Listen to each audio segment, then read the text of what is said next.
베란다에서 들려오는 목소리가 처음엔 웅얼거림처럼 들렸다. 부엌에서 손님 맞이 음식을 준비하느라 정신이 없던 나는 그저 오빠와 그의 여자친구가 대화하는 소리려니 했다. 하지만 그 웅얼거림이 점점 또렷해지면서 내 귀를 찔렀다. 여기 냄새 나지 않아? 집이 왜 이렇게 더러워? 여자의 목소리였다. 그리고 이어진 건 너무나 익숙한 30년 동안 들어온 오빠의 목소리였다. 원래 그래. 우리 아버지가 정신이 좀 이상해서. 나중에 치매 오면 내 동생이 다 책임지게 하면 돼. 접시를 들고 있던 내 손에서 힘이 빠졌다. 그대로 바닥에 떨어뜨렸다면 산산조각 났을 텐데 겨우 싱크대 위에 내려놓았다. 다리가 후들거렸다. 아버지의 쩌렁쩌렁한 고함 소리가 집을 뒤흔들었다. 그리고 이어진 발소리. 쿵쿵쿵. 베란다로 달려가는 소리였다.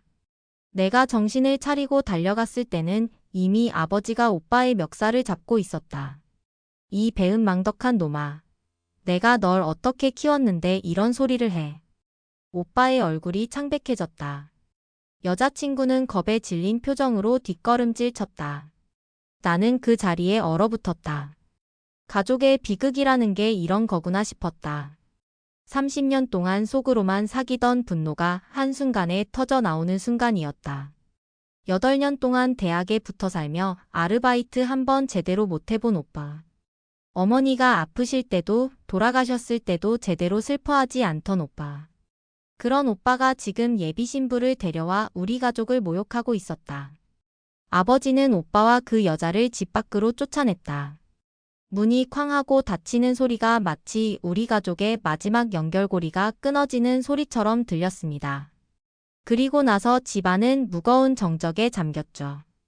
깨진 가족의 조각들만이 남았습니다. 그날 밤 아버지는 소주를 마시며 한마디도 없이 TV만 보셨다. 눈가에 맺힌 눈물을 참는 모습이 딱했다.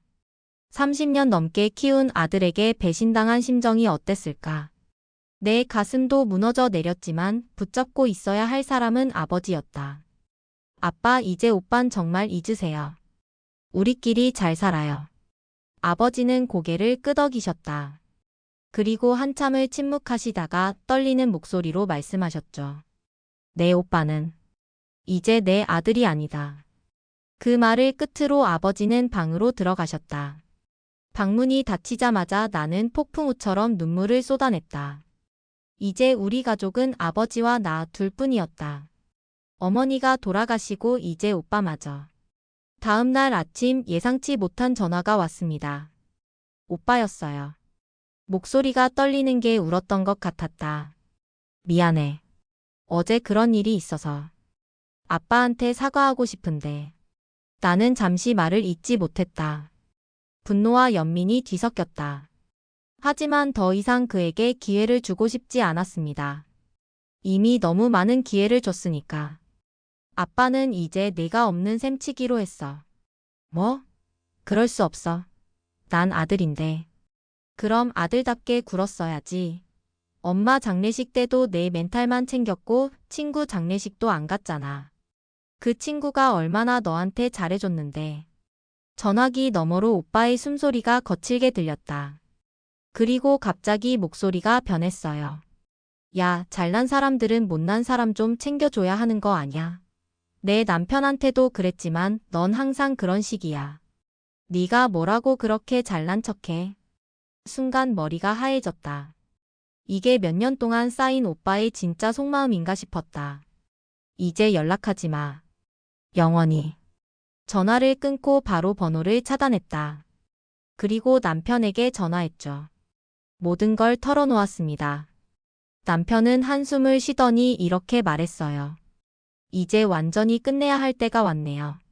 복수할 생각은 없어요. 그 말의 순간 가슴이 뜨거워졌습니다. 복수. 그 단어가 내 머릿속에서 불꽃처럼 타올랐습니다. 평생 착하게만 살아온 내가 이제는 달라질 때가 온 것 같았습니다. 생각이 꼬리에 꼬리를 물었다. 복수라. 어떻게 해야 할까?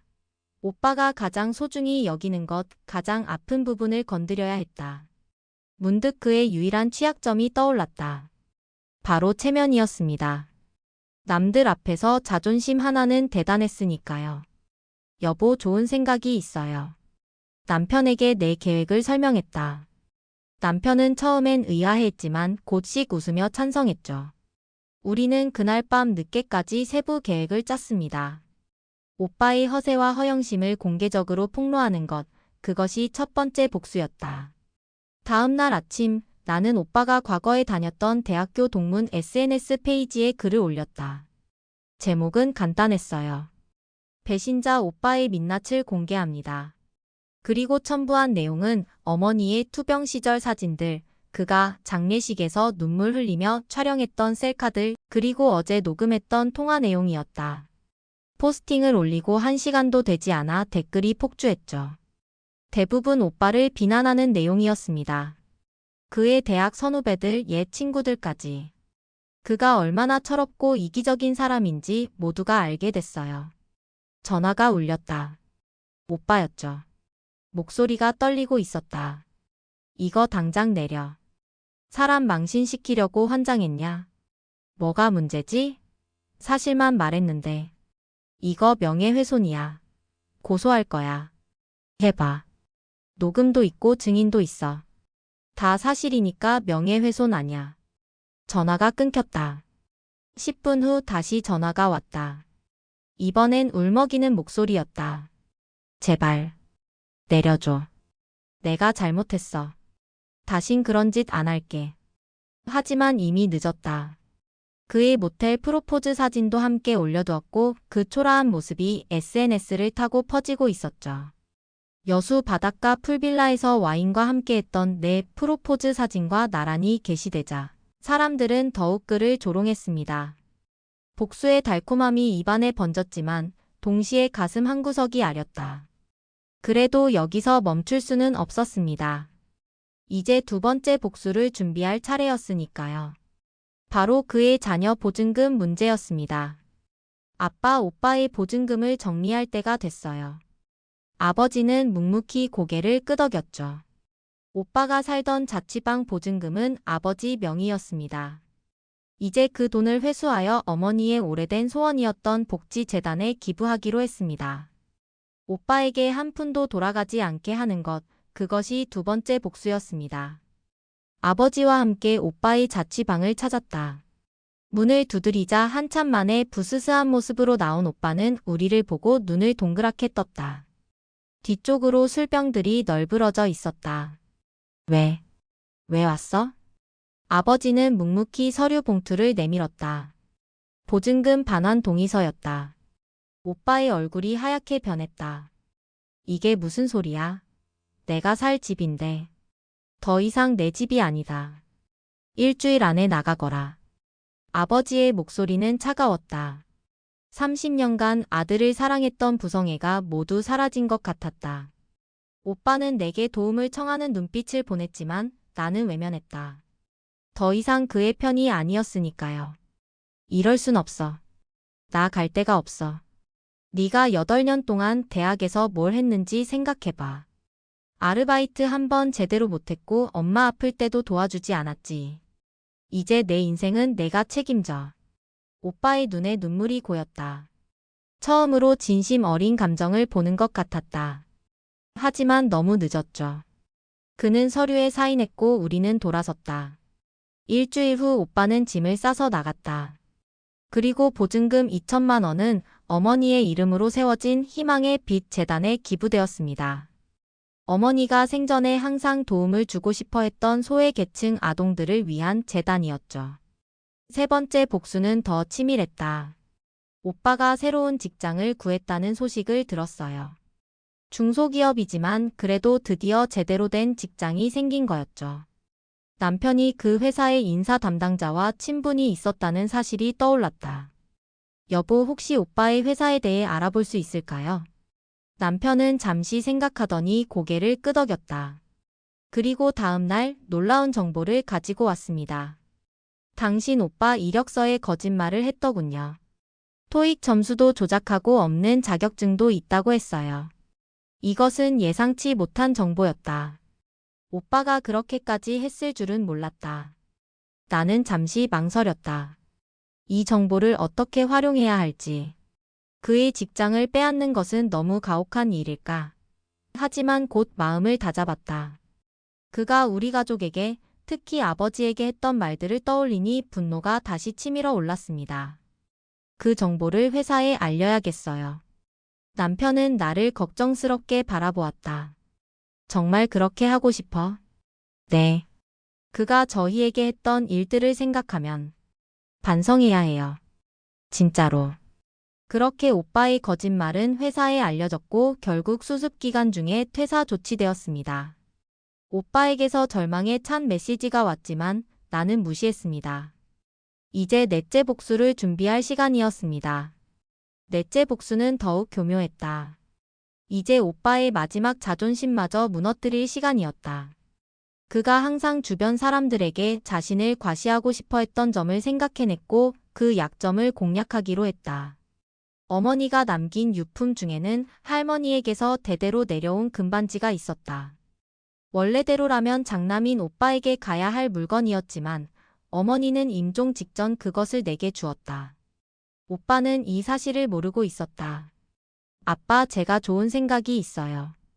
아버지에게 내 계획을 설명했다. 처음엔 망설이셨지만 결국 동의하셨다. 우리는 오빠에게 연락했다.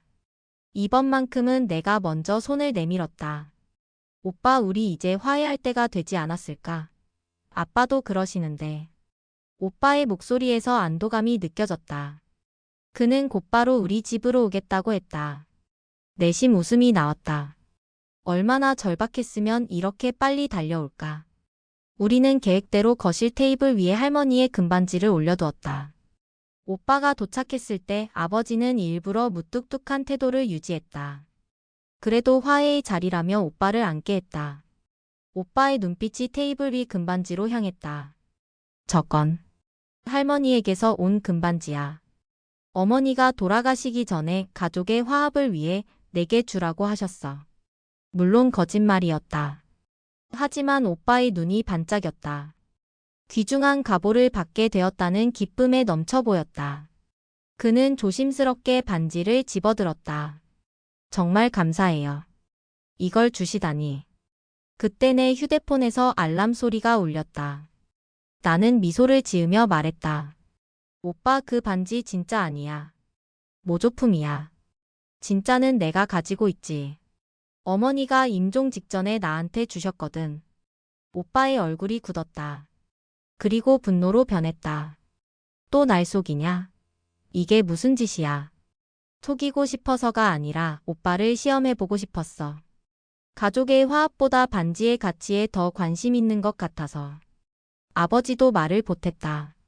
네가 진짜 가족을 생각했다면 반지 같은 물건보다 우리와의 관계를 더 중요시했어야지. 오빠는 당황한 표정으로 변명을 늘어놓았지만 이미 그의 본심은 드러난 후였다. 그는 결국 또다시 집을 나가며 문을 쾅 닫았다. 나는 안도의 한숨을 쉬었다. 이제 5번째 복수만이 남았다. 이건 가장 중요했다. 오빠가 평생 고통받을 수 있도록 그의 주변 인간관계를 모두 단절시키는 것이었습니다. 이미 SNS 폭로로 대부분의 친구들이 멀어졌지만 아직 몇몇 남아있는 인맥들이 있었죠. 오빠의 남은 인맥을 찾아내는 일은 생각보다 쉬웠다. SNS 계정이 아직 살아있었고 거기엔 최근까지 그와 교류하던 몇몇 사람들의 흔적이 남아있었다. 특히 눈에 띄는 건 그의 전 여자친구와 대학 시절 룸메이트였다. 어쩐지 아직도 그에게 정이 남아있는 듯했다. 먼저 전 여자친구에게 연락했다. 처음엔 경계하는 눈치였지만 내가 오빠의 여동생이라고 하자 마음을 열었다. 오빠의 안부가 걱정돼서요. 요즘 연락이 잘 안 됐거든요. 그녀는 한숨을 내쉬었다. 사실 며칠 전에 만났어요. 많이 힘들어 보이더라고요. 술도 많이 마시고. 이건 좋은 기회였다. 나는 조심스럽게 말을 이어갔다. 혹시 오빠가 우리 가족에 대해 어떤 얘기를 하던가요? 글쎄요. 별로 안 했는데. 한 번은 아버님 욕을 심하게 하더라고요. 정신이 이상한 노인네라고. 내 심장이 쿵 내려앉았다. 그래도 침착하게 계속 대화를 이어갔다. 그런 말을 했군요. 사실 말씀드리기 어렵지만 오빠가 우리 가족에게 했던 일들이 있어요. 그리고 모든 이야기를 들려주었다. 어머니 투병 시절의 무관심, 장례식에서의 행동, 베란다에서의 발언들. 그녀의 얼굴이 점점 어두워졌다. 그런 일이 있었다니. 믿기 힘드네요. 하지만 그렇게 된 이유가 있을 거예요. 민수 오빠도 나름대로 힘들었을 테니. 내가 기다리던 순간이었다. 휴대폰을 꺼내 녹음 파일을 틀었다. 오빠가 그녀에 대해 친구들에게 했던 비하 발언이었다. 돈만 밝히는 여자, 가슴도 없는 주제와 같은 모욕적인 말들이 흘러나왔다. 그녀의 얼굴이 창백해졌다. 이게 진짜예요? 네. 오빠에게 마음을 열지 마세요. 그 사람은 누구도 진심으로 생각하지 않아요. 그녀는 결국 눈물을 흘렸고 오빠와의 모든 연락을 끊겠다고 약속했다.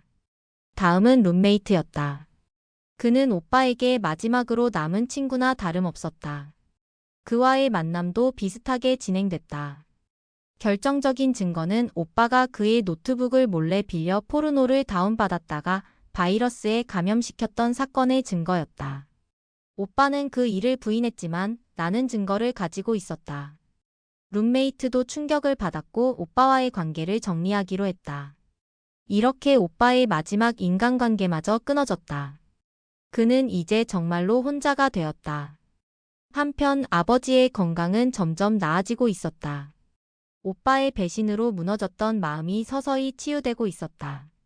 우리는 매주 주말마다 여행을 다니기 시작했고 아버지의 얼굴에 다시 웃음이 돌아왔다. 그런데 어느 날 예상치 못한 전화가 걸려왔다. 오빠의 이웃이었다. 혹시 민수 씨 여동생 되세요? 큰일 났어요. 민수 씨가 음독을 시도했어요. 지금 병원으로 이송 중이에요. 전화를 받자마자 심장이 멎는 것 같았다. 아무리 오빠가 미워도 그가 자살을 시도했다는 소식은 충격이었다. 나도 모르게 손이 떨렸다. 아버지를 모시고 서둘러 병원으로 향했다. 병원 응급실에 도착했을 때 오빠는 이미 위세척을 마친 상태였다. 창백한 얼굴로 누워있는 모습이 어릴 적 아팠을 때와 겹쳐 보였다. 문득 12살 때 오빠가 내 생일 선물로 모은 용돈으로 인형을 사줬던 기억이 스쳐 지나갔다. 그때만 해도 우리는 서로를 아끼는 형제였는데 의사는 다행히 큰 위험은 넘겼다고 했다. 옆 침대에 앉아 잠든 오빠를 바라보는데 그의 손목에 있는 상처들이 눈에 들어왔다. 옅은 흉터들. 그가 얼마나 오래 고통받아 왔는지를 보여주는 증거였다. 아버지는 한참 동안 말없이 오빠를 바라보다가 갑자기 흐느끼기 시작했다. 놀라서 아버지를 바라보니 주름진 눈가에서 뜨거운 눈물이 흘러내리고 있었다. 내가 이러려고 아들을 키웠나. 내가 뭘 잘못했길래. 아버지의 모습에 나도 눈물이 쏟아졌다. 복수심에 불타올라 오빠를 몰아붙인 내 자신이 갑자기 부끄러워졌다. 아무리 그가 잘못했다 해도 죽음으로 내몰 정도로 가혹하게 대했던 건 아닐까. 그때 오빠가 눈을 떴다. 처음엔 혼란스러워하다가 우리를 발견하고는 놀란 눈으로 바라봤다. 왜 왔어? 아버지가 오빠의 손을 잡았다. 이 바보 같은 놈아. 네가 죽으면 내가 어떻게 살겠니? 오빠의 눈에서도 눈물이 흘러내렸다. 오랜만에 보는 진심 어린 감정이었다. 그는 흐느끼며 말을 이었다. 미안해요. 정말 미안해요. 내가 모든 걸 망쳤어. 그리고 나와 눈이 마주쳤다. 평생 처음 보는 진실된 눈빛이었다. 미움과 원망이 아닌 진정한 후회와 슬픔이 담겨 있었다. 특히 너한테는 정말 사과하고 싶었어. 동생한테 이런 형이어서 미안해. 그의 말은 내 마음속 단단히 얼어있던 무언가를 녹이기 시작했다. 오랜 시간 쌓아온 분노와 복수심이 서서히 흐르며 빠져나가는 느낌이었다. 그때 오빠가 주머니에서 구겨진 종이 한 장을 꺼냈다. 내가 올린 SNS 글. 내가 매일 읽었어. 내 말이 다 맞아. 내가 정말 최악의 인간이었어. 종이를 펼쳐보니 내가 SNS에 올렸던 글을 프린트한 것이었다. 구겨지고 눈물 자국이 묻어 있었다. 오빠는 그것을 매일 보며 자책했던 것이다. 병실 안에는 침묵만이 흘렀다. 우리 셋은 아무 말도 하지 않았지만 뭔가가 변하고 있었다. 복수가 아닌 다른 감정이 싹트기 시작했다. 오빠는 일주일 동안 병원에 입원했다. 그 기간 동안 나는 매일 병원을 찾았다. 처음엔 의무감에서였지만 점점 달라졌다. 우리는 오랜만에 진솔한 대화를 나눴다. 어릴 때부터 항상 네가 부러웠어. 오빠의 고백은 충격적이었다. 그 자신감 넘치던 오빠가 나를 부러워했다니. 그는 계속 이야기했다. 넌 항상 모든 일에 잘했잖아. 공부도 잘하고 친구도 많고. 부모님 사랑도 더 받는 것 같았고. 난 항상 초라하게 느껴졌어. 그의 말이 내 가슴을 찔렀다. 나는 오히려 오빠가 부모님의 관심을 더 많이 받는다고 생각했었다. 우리는 서로를 완전히 오해하고 있었던 것이다. 그래서 대학에서도 계속 도망쳤어. 졸업하면 뭔가 해내야 한다는 압박감에. 난 내 남편처럼 성공할 자신이 없었어. 오빠는 어머니의 투병 시절과 장례식 때 자신이 감정을 억눌렀던 이유도 털어놓았다. 감정에 무너지면 모든 것이 무너질 것 같았다고. 그래서 오히려 무감각해지려 했다고. 하지만 그게 잘못된 방법이었어. 결국 아무도 내 곁에 남지 않았으니까. 이번 마지막 날, 오빠는 퇴원하기 전에 내게 봉투 하나를 건넸다. 열어보니 손으로 쓴 편지와 함께 현금이 들어 있었다. 어머니 재단에 기부해줘. 내가 번 첫 월급이야. 액수가 적어서 미안해. 오빠의 눈에 진심이 담겨 있었다. 그는 정말로 변하고 있었다. 퇴원 후 그는 작은 원룸을 구해 새 출발을 했다. 아르바이트를 시작하고 자격증 공부도 병행했다. 처음으로 자신의 힘으로 살아가려고 노력하는 모습이었다. 석 달이 지났을 때 나는 남편과 함께 중대한 결정을 내렸다. 오빠가 새 직장을 구할 수 있도록 도와주기로 한 것이다. 남편의 지인을 통해 작은 회사지만 오빠의 적성에 맞는 일자리를 찾았다. 정말 날 도와주는 거야? 내가 그동안 너희에게 얼마나 못되게 굴었는데. 과거는 과거야. 이제 다시 시작하는 거지. 오빠의 눈에 눈물이 고였다. 진정한 화해의 순간이었다. 어머니의 제삿날, 우리 가족은 다시 한자리에 모였다. 아버지, 나, 남편, 그리고 오빠. 오빠는 정성스럽게 준비한 음식을 가져왔다. 서툴지만 진심이 담긴 요리였다.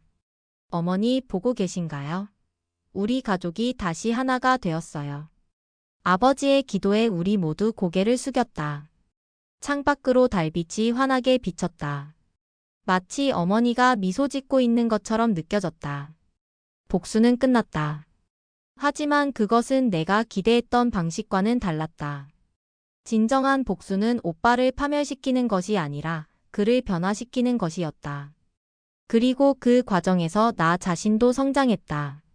미움을 버리고 용서를 배웠으니까. 이제 우리 가족은 새로운 시작을 맞이했다. 상처는 여전히 남아있지만 그 위에 새살이 돋아나고 있었다. 그리고 그것이 진정한 치유의 시작이었다. 인생은 때로 우리가 계획한 대로 흘러가지 않는다. 복수를 꿈꿨지만 결국 화해를 이루었고 미움 속에서 사랑을 발견했다. 그것이 삶의 아이러니이자 아름다움이 아닐까.